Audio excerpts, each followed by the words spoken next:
Assalamualaikum warahmatullahi wabarakatuh.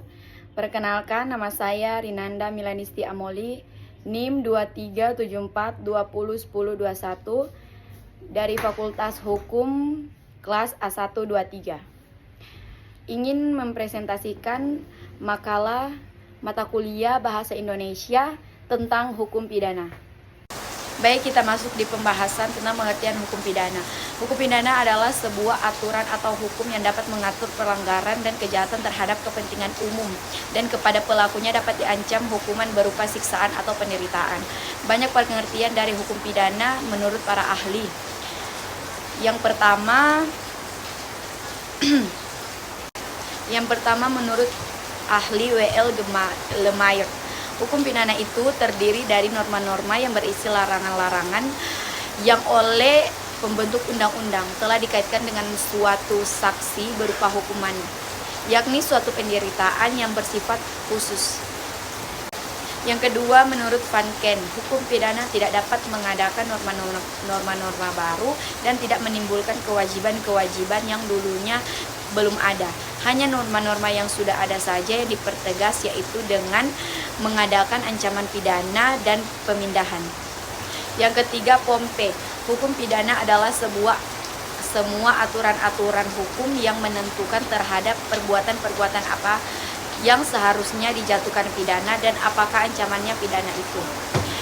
Yang keempat, Hazenwinkel Suringa, hukum pidana adalah sejumlah peraturan hukum yang mengandung larangan dan perintah atau keharusan terhadap pelanggarannya diancam dengan pidana atau sanksi hukum bagi siapa yang membuatnya.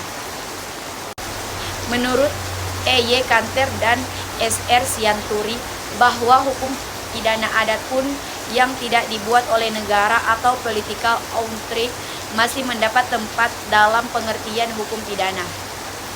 Yang kedua, kita masuk di pembagian hukum pidana. Hukum pidana dibagi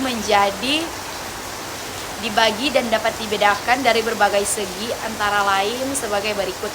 Yang pertama, hukum pidana dalam arti objektif dan hukum pidana dalam arti subjektif. Yang kedua, hukum pidana material dan hukum pidana formil. Yang ketiga, hukum pidana yang dikodifikasikan dan hukum pidana yang tidak dapat dikodifikasikan. Selain itu, atas dasar wilayah berlakunya hukum pidana masih juga dibedakan antara hukum pidana nasional dan hukum pidana internasional. Hukum pidana atau hukum pidana supranasional. Hukum pidana internasional adalah hukum pidana yang dibuat dan diakui atau diberlakukan oleh banyak atau semua negara di dunia yang didasarkan pada suatu konvensi internasional, berlaku dan menjadi hukum bangsa-bangsa. Selain itu, atas dasar wilayah berlakunya hukum pidana masih juga dapat dibedakan antara hukum pidana nasional dan hukum pidana internasional atau hukum pidana supranasional. Hukum pidana internasional adalah hukum pidana yang dibuat dan diakui atau diberlakukan oleh banyak dan semua negara di dunia yang didasarkan pada suatu konvensi internasional, berlaku dan menjadi hukum bangsa-bangsa yang harus diakui dan diberlakukan oleh bangsa-bangsa di dunia, seperti A. Hukum pidana internasional yang bersumber pada persetujuan London tanggal 8 bulan 8 1945 yang menjadi dasar bagi Mahkamah Militer Internasional di Nuremberg untuk mengadili penjahatan-penjahatan perang Jerman dalam Perang Dunia Kedua. Yang kedua, Konvensi Palang Merah 1949 yang berisi antara lain mengenai korban-korban perang yang luka dan sakit di darat dan di laut, tawanan perang dan penduduk sipil dalam peperangan. Baik, kita masuk di 3 sifat hukum pidana. Hukum pidana mempunyai 2 unsur pokok yang berupa norma dan saksi, dengan sebagai ketentuan yang harus ditaati oleh setiap orang di dalam pergaulan hidup bermasyarakat.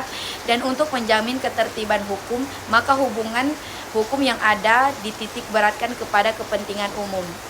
Sifat hukum pidana sebagai hukum publik antara lain dapat diketahui berdasarkan yang pertama, suatu tindak pidana itu tetap ada walaupun tindakannya itu telah mendapat persetujuan terlebih dahulu dari korbannya. Yang kedua, penuntutan menurut hukum pidana itu tidak dapat digantungkan kepada keinginan dari orang yang telah dirugikan oleh suatu tindak pidana yang telah dilakukan oleh orang lain. Yang ketiga, biaya penjatuhan pidana dipikul oleh negara, sedangkan pidana denda dan perampasan barang menjadi penghasilan negara. Baik, kita masuk yang keempat, fungsi dan tujuan hukum. Tirta Midjaya menyatakan maksud diadakannya hukum pidana adalah untuk melindungi masyarakat. Secara umum, hukum pidana berfungsi untuk mengatur kehidupan masyarakat agar dapat tercipta dan terpeliharanya ketertiban umum. Manusia dalam usaha untuk memenuhi kebutuhan dan kepentingan hidupnya yang berbeda-beda terkadang mengalami pertentangan antara. Baik, kita masuk di 3 fungsi atau tujuan hukum. Tirmat Jaya menyatakan maksud diadakannya hukum pidana adalah untuk melindungi masyarakat. Secara umum, hukum pidana berfungsi untuk mengatur kehidupan masyarakat agar dapat tercipta dan terpeliharanya ketertiban umum. Manusia dalam usaha untuk memenuhi kebutuhan dan kepentingan hidupnya yang berbeda-beda terkadang mengalami pertentangan antara satu dengan yang lainnya, yang dapat menimbulkan kerugian atau mengganggu kepentingan orang lain. Berkenaan dengan tujuan hukum pidana dikenal 2 aliran, artinya 2 aliran tujuan dibentuknya peraturan hukum pidana, yaitu yang pertama aliran klasik. Menurut aliran klasik, tujuan susunan hukum pidana itu untuk melindungi individu dari kekuasaan negara. Peletakan dasarnya adalah Marquis van Beckrae yang menulis tentang di Delitel Pene 1764. Di dalam tulisan itu menurut agar hukum pidana harus diatur dengan undang-undang yang harus tertulis. Yang kedua, menurut aliran modern. Menurut aliran modern mengajarkan tujuan susunan hukum pidana itu untuk melindungi masyarakat terhadap kejahatan. Sejalan dengan tujuan tersebut, perkembangan hukum pidana harus memperhatikan kejahatan serta keadaan penjahat atau kriminologi yang objektif. Penelitiannya antara lain adalah tingkah laku orang, perorangan atau masyarakat adalah salah satu ilmu yang memperkaya ilmu pengetahuan hukum pidana. Menurut Adami Casawi menyebutkan bahwa sebagai bagian dari hukum publik, hukum pidana berfungsi yang pertama melindungi kepentingan hukum dari perbuatan atau perbuatan-perbuatan yang menyerang atau memperkosa kepentingan hukum tersebut. Yang kedua, memberikan dasar legitimasi bagi negara dalam rangka negara menjalankan fungsi perlindungan atas berbagai kepentingan hukum. Yang ketiga, mengatur dan membatasi kekuasaan negara dalam rangka negara melaksanakan fungsi perlindungan atas kepentingan hukum. Baik, kita masuk di sumber hukum pidana. Kebutuhan masyarakat atas hukum pidana semakin nyata, dan untuk keperluan itu, para ahli hukum pidana telah memikirkan agar hukum pidana dapat atau pasti dan adil, sehingga timbullah bentuk-bentuk hukum pidana yang dirumuskan dalam Undang-Undang Dasar atau Kitab Undang-Undang yang dikodifikasikan. Namun hal ini tidak berarti hukum pidana yang ada di setiap negara di dunia berbentuk undang-undang dan kodifikasi. Sumber hukum pidana merupakan asal atau tempat untuk mencari dan menemukan hukum. Tempat untuk menemukan hukum disebut dengan sumber hukum dalam arti formil. Menurut Sudarto, sumber hukum pidana Indonesia adalah sebagai berikut. Yang pertama, sumber hukum pidana Indonesia adalah hukum yang tertulis. Induk peraturan hukum pidana positif adalah KUHP. Yang kedua, hukum pidana adat di daerah-daerah tertentu dan untuk orang-orang tertentu. Hukum pidana yang tidak tertulis juga dapat menjadi sumber hukum pidana.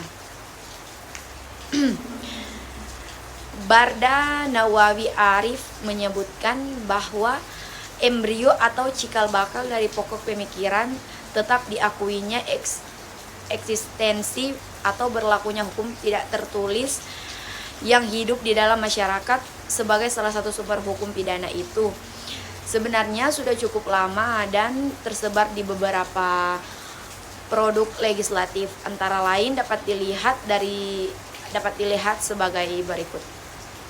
Yang pertama, dalam pasal 5 ayat 3 sumber Undang-Undang nomor 1 1951 dan yang kedua Undang-Undang nomor 4 tahun 2004 tentang kekuasaan Baik, kita masuk di penutupan atau kesimpulan.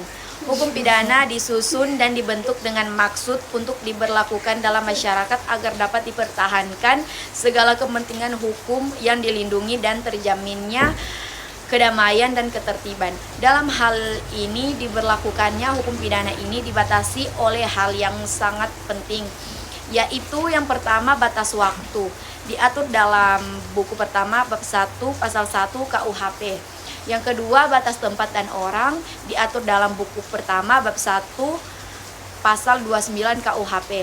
Selanjutnya, berlakunya hukum pidana menurut waktu mempunyai arti penting bagi penentuan saat kapan terjadinya perbuatan pidana. Ketentuan tentang berlakunya hukum pidana menurut waktu dapat dilihat dari pasal 1 KUHP. Berlakunya hukum pidana menurut tempat ini dapat dibedakan menjadi 4 asas, yaitu asas teritorial terkait, yang kedua asas personalitate, yang ketiga asas perlindungan atau asas nationality pasif, dan asas universality. Ketentuan tentang asas berlakunya hukum pidana ini dapat dilihat dalam pasal 2 sampai dengan pasal 9 KUHP. Sumber hukum pidana dapat dibedakan atas sumber hukum tertulis dan sumber hukum yang tidak tertulis. Ya, kita masuk di saran. Untuk mengetahui adanya tindak pidana, maka pada umumnya dirumuskan dalam peraturan perundang-undangan pidana tentang perbuatan-perbuatan yang dilarang dan disertai dengan sanksi. Dalam rumusan tersebut ditentukan beberapa unsur atau syarat yang menjadi ciri atau sifat khas yang dilarang tadi sehingga dengan jelas dapat dibedakan dari perbuatan lain yang dilarang. Ya, baik, itulah presentasi hasil makalah saya. Baik dan kurangnya saya mohon maaf. Wassalamualaikum warahmatullahi wabarakatuh.